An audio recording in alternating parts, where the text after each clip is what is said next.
भारत के सबसे पुराने और प्राचीन शहर बनारस। ये शहर वक्त जितना पुराना है, काशी दुनिया का सबसे पवित्र शहर है, जो उत्तर प्रदेश में गंगा नदी के तट पर स्थित है, जिसमें 88 घाट हैं, जिनका लोग स्नान और दाह संस्कार के लिए किया जाता है। यह भारत का सबसे पुराना लगातार बसा हुआ शहर है, जो कि भारतीय वैदिक संस्कृति का उद्गम स्थल भी रहा है। वाराणसी पहले भी और अभी भी आर्य धर्म और फिलॉसफी का स्थान है, शिक्षा का एक बड़ा केंद्र है और एक वाणिज्यिक केंद्र भी है, जो अपने मलमल, ब्रोकेड और रेशमी वस्त्रों के लिए प्रसिद्ध है। प्रतिष्ठित विश्वनाथ और संकट मोचन मंदिर, बंदरों के झुंड के लिए प्रसिद्ध दुर्गा मंदिर, प्रसिद्ध बनारस विश्वविद्यालय वाराणसी के असंख्य प्रमुख आकर्षणों में आते हैं।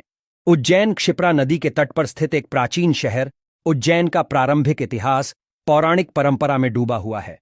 उज्जैन कभी मध्य भारत के प्राथमिक शहरों में से एक था और 600 ईसा पूर्व के आसपास सांस्कृतिक, राजनीतिक और साहित्यिक केंद्र के रूप में कार्य करता था।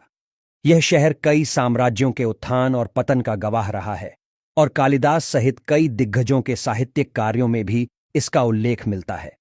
इस शहर ने एक बार महाभारत काल के दौरान अवंती साम्राज्य की राजधानी के रूप में भी कार्य किया था। उज्जैन अपने महाकालेश्वर ज्योतिर्लिंग मंदिर, सूफी संत रूमी के मकबरे, 12 साल में एक बार होने वाले सिंहस्थ कुंभ मेले और भैरवगढ़ की सुंदर टाई और डाई पेंटेड कपड़ों के लिए भी प्रसिद्ध है। अयोध्या, जिसे महाकाव्य रामायण से जाना जाता है, भारत के सबसे प्राचीन शहरों में से एक है। इसका इतिहास हजारों वर्षों से भी अधिक पुराना है और यहाँ के पावन मंदिर राम के जन्म स्थान के रूप में प्रसिद्ध हैं।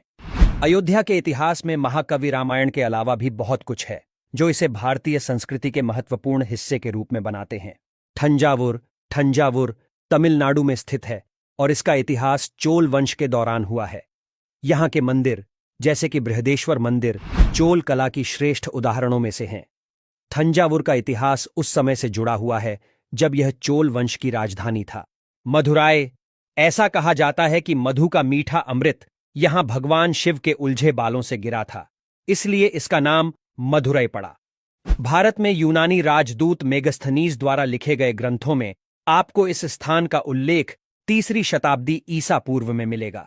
साथ ही कुछ पुरातात्विक साक्ष्यों से यह भी पता चलता है कि रोम और मदुरई के बीच व्यापार 3री शताब्दी से अस्तित्व में आया था। मदुरई भारत के सबसे पुराने शहरों में से एक है और तमिलनाडु राज्य का दूसरा सबसे बड़ा शहर है।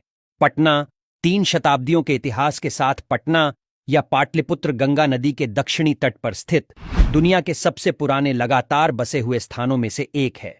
मौर्यों के शक्तिशाली साम्राज्य का केंद्र बिंदु पटना, नालंदा और विक्रमशिला के प्राचीन विश्वविद्यालयों के साथ होने की वजह से प्राचीन काल में ज्ञान और कला का स्रोत था। यह उस युग के कुछ महानतम लोग आर्यभट्ट और चाणक्य का घर भी था।